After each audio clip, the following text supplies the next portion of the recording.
Muito obrigado, Sr. Presidente. Cumprimento as senhoras e os seus deputados, a Sra. Presidente do Conselho de Administração da ANAC, Dra. Ana Vieira da Mata, e na sua pessoa os restantes membros do Conselho de Administração que a acompanham. Nós, na última hora, estivemos a ouvir em audição a APAU e a temática que justifica a vossa presença nesta audição.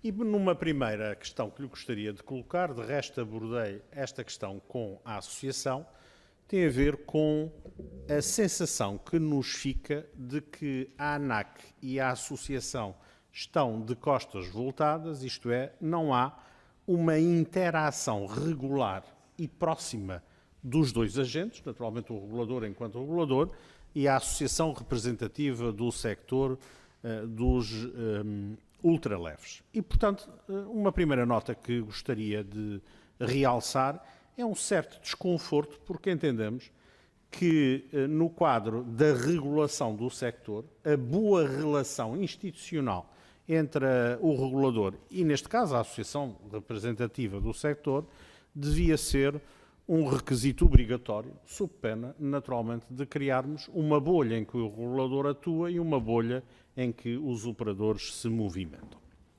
E, portanto, a minha primeira pergunta é o porquê desta dessintonia, desta menor assiduidade de relacionamento, que não é boa para o sector e para a persecução do que se pretende.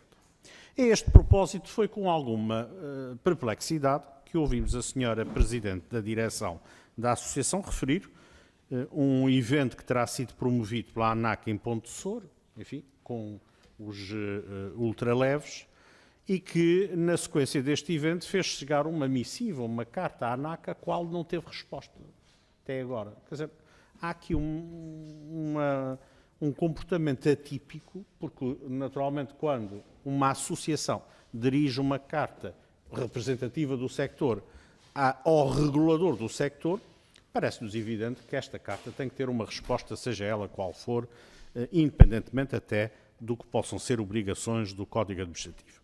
Mas dizia eu que esta circunstância, primeira, como chapéu desta problemática, não nos deixa confortáveis, porque, de facto, aquilo que são as iniciativas do regulador, aquilo que é a assessoria técnica do próprio Governo em matéria de propostas legislativas, de quadro regulamentar, de discussão política das decisões, é muito mais enriquecida e enriquecedora e profícua se houver uma relação privilegiada até com os operadores e com os players do setor.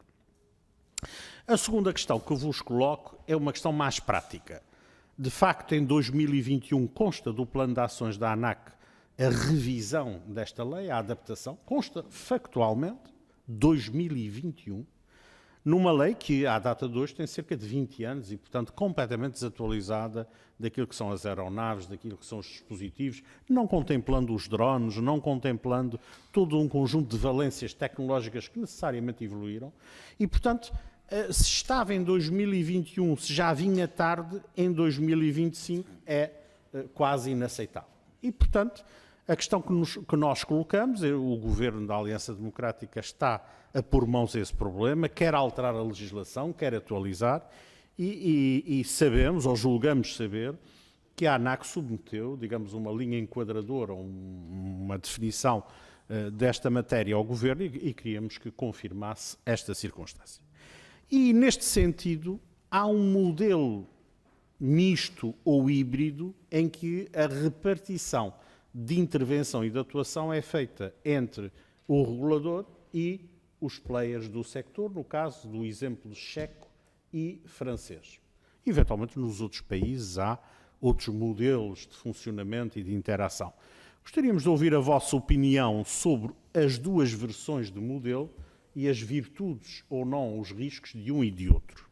Sendo certo, como tivemos a oportunidade de referir, que há aspectos para nós que, do ponto de vista do quadro legal e regulamentar, têm que ser obrigatórios, desde logo à cabeça, a segurança dos utilizadores e a segurança geral das consequências, naturalmente, e dos riscos que esta atividade comporta.